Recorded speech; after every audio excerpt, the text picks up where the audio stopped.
medical graduation. So, ayan.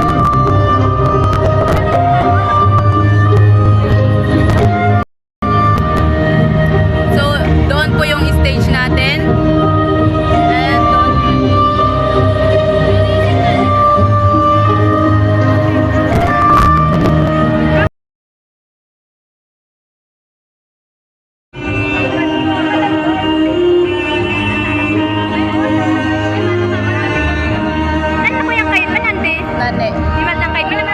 Nane.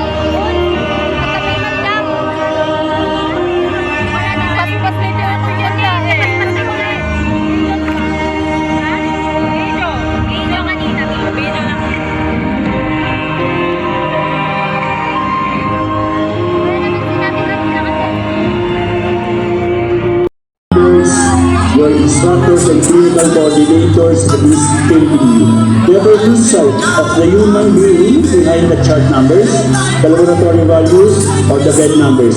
The delays you face, the board exam anxieties, and the initial job rejection are entirely temporary. But your duty to Years of sacrifices, countless prayers, and a love so powerful that it carried us through one of the most challenging journeys of our lives. We all have different struggles, different commitments in life, and different story of survival. But one thing is I know for sure that we can all agree together, mahirap mag-nursing. There were so many ups and downs, and whys and what ifs along the way. We endured everything just to get the 2 letters after our name, RN. I entered college carrying more than just dreams. I carried the responsibility of being a mother. During the pandemic, I became pregnant, and when I started college, my baby was not even 1 year old. Many people thought that my dreams would end there, but I wanted to prove them that one mistake does not make your dreams unreachable. And so, determination grew stronger than ever. Aminin na natin, our main problem studying is financial. I was only on my first year of nursing when I told myself, parang ang selfish ko yata, nursing pa talaga yung napili kong course. Wala na kaming pera, tapos 2 pa kami. So just imagine how hard it was.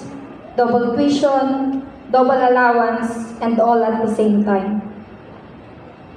But God is really good, right? All the time. Because He sent someone that carried us and supported us in our hardest moments. And that was just the beginning. How about our physical and mental struggles while we were studying? Ang hirap mag-nursing. We have our hospital and community duties and case presentations, return demonstrations, oral revalidas, and nakakabaliw na mga situational examinations. How many times did we really say to ourselves, ayaw ko na, hindi ko na kaya. Yet, here we are today, standing at this very moment, closer than ever to reaching our dreams. There were mornings when breakfast was missed, and there were a lot of sleepless nights because of endless activities. And then, there was the daily struggle of budgeting our allowance, figuring out if our remaining money could survive until the next allowance. We learned the art of choosing either masarap ulam ko today pero wala akong pamasahe tomorrow, or vice versa. And somehow, we made it work. But through all those challenges, we were never truly alone. We have our family, our emotional anchor, safe space, and motivation. To our parents, thank you for cooking delicious meals every time we go home after how many weeks of being away because of school demands. For driving us to school or hospital, regardless if it was 11 p.m. or 5 a.m. For endless chats, asking if kumain or nakauwi na ba kami after a night duty. Thank you for always checking on us. Today, I stand here proud of how far I have come and thankful for all the people behind my strength. And all of you, my fellow graduates, should too. Be proud. It was never easy. today really belongs to our parents. Sa mga tanay at tatay na nandito ngayon, thank you is not enough. Thank you for every sacrifice that no one else saw. For the times you worried about where the next tuition payment would come from. Binibigyan niyo kami ng allowance namin kahit konti na lang yung matira para sa inyo. Sometimes wala pa nga. Thank you sa napakadaming beses na ginawan niyo ng paraan just to make sure we had what we needed. May mga panahon na walang-wala na talaga, pero hindi kayo sumuko dahil ganun niyo kami kamahal. Tiniis niyo lahat para unahin ang mga pangangailangan namin. But know this, you are our inspiration. And wala kaming ibang gusto ngayon kundi masuklian lahat ng sakripisyo ninyo. Thank you for giving your best. This success is your success too, because you were there all along. Mahal na mahal namin kayo. To everyone, let's give our parents the warmest round of applause. Lastly, to my fellow graduates, future nurses, just like what Mr. Santarina said, challenges does not magically end at graduation, after graduation. So, this is just the beginning. Tap yourselves and say, thank you for being strong. Thank you for being strong. I want to remind you guys that it's okay to make mistakes kasi tao lang naman tayo. But we can still make things right if we choose to. So my advice, keep on fighting no matter what. But for now, let's savor this beautiful moment because get this, we made it out of college and the next thing we'll do is to grab our licenses. Once again, thank you and congratulations to all of us.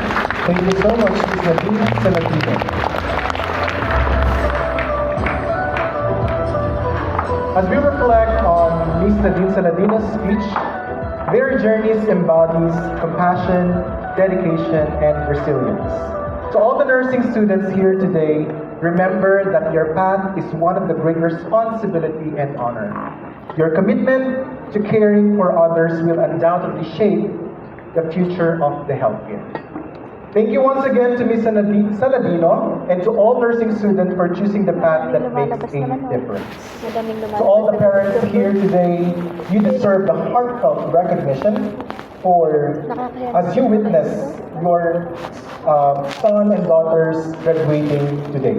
Your unwavering support and sacrifices are now fulfilled with success. That's why this is the perfect time for us to hear a speech from one of the parents here today. It is my honor to introduce Ma'am Florenda F. Saladino to give her speech. Salamat po. Salamat sa inyong pasensya.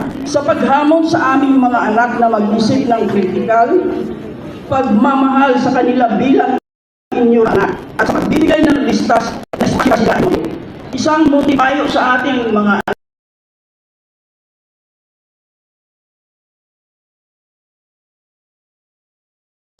Our dearest children, at syempre, congratulations also to us very proud parents. Kainan na guys!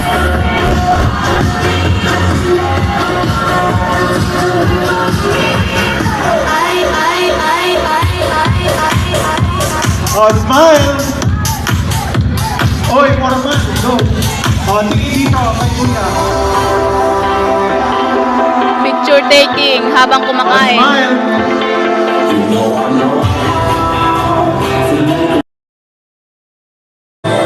Then, gitna po, gitna. Usad pa doon. Gitna siya. Si Kuyang matangkad. Usad pa. Si Kuyang matangkad. Yan. Oh, pagitna niya siya. Okay. Ready? Smile!